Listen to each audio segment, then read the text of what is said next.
வணக்கம் மக்களே, இந்த வீடியோவில் நம்ம என்ன செய்தி பார்க்க போகிறோம்னா, சினிமா முதல் அரசியல் வரை எம்ஜிஆருக்கு போட்டியாக களமிறங்கப்பட்ட முத்து. இணையதளத்தில் வைரலாகும் சினிமாவுடைய பயணம் முத்துவுடைய நினைவுகள். வாங்க என்ன தகவல் என்ன செய்தின்னு இந்த வீடியோவில் விரிவாக பார்க்கலாம். அதுக்கு முன்னாடி முதன்முறையாக நம்ம சேனலை ஃபஸ்ட் டைம் பார்க்குறீங்கன்னா சப்ஸ்கிரைப் பண்ணாதவங்களாம் சப்ஸ்கிரைப் பண்ணிக்கோங்க. பெல் பட்டன்ஸ் மூலமிக்கி நம்ம சேனலோட நோட்டிஃபிகேஷனை எனபிள் பண்ணிக்கோங்க.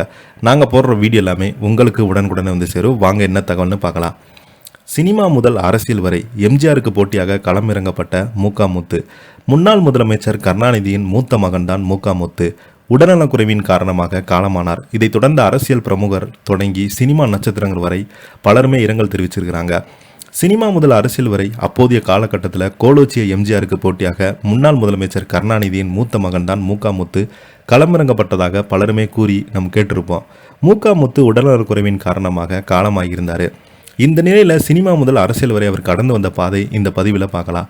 முன்னாள் முதலமைச்சர் கருணாநிதி பத்மாவதி தம்பதிக்கும் 1948ஆம் ஆண்டில் பிறந்தவர் தான் முத்து.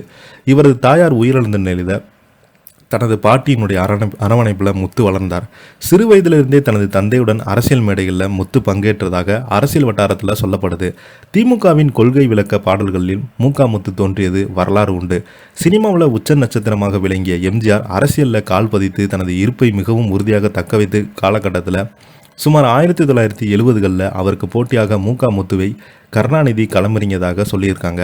நடை உடை பாவனை என அனைத்திலுமே முத்துவிடம் எம்ஜிஆரின் சாயல் மிக அதிகமாக காணப்பட்டது.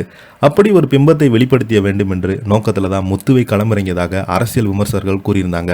அதன்படி பூக்காரி, அணையா விளக்கு, சமையல்காரன், இங்கேயும் மனிதர்கள், பிள்ளையோ பிள்ளையை போன்ற படங்களில் முத்து கதாநாயகனாக நடித்தார்.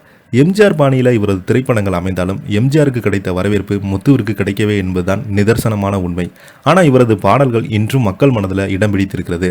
இதற்கு உதாரணமாக எந்த மனதில் குடியிருக்கும் நாகூர் ஆண்டவரே, காதலின் பொன்விதி உள்ளிட்ட சில பாடல்களை கூறலாம். தொலைக்காட்சிகளில் பழைய பாடல்கள் ஒளிபரப்பாகும் நிகழ்ச்சியில் இந்த பாடல்கள் கட்டாயமாக இடம் பிடித்திருக்கும்.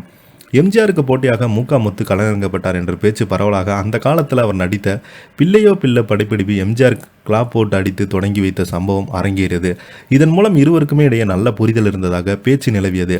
சிவகாம சுந்தரின் என்பவர் முத்துவிற்கு திருமணம் செய்து வைக்கப்பட்டாங்க. இந்த தம்பதிக்கு அறிவுநிதி என்ற மகனும் தேன்மொழி என்ற மகளும் பிறந்தாங்க.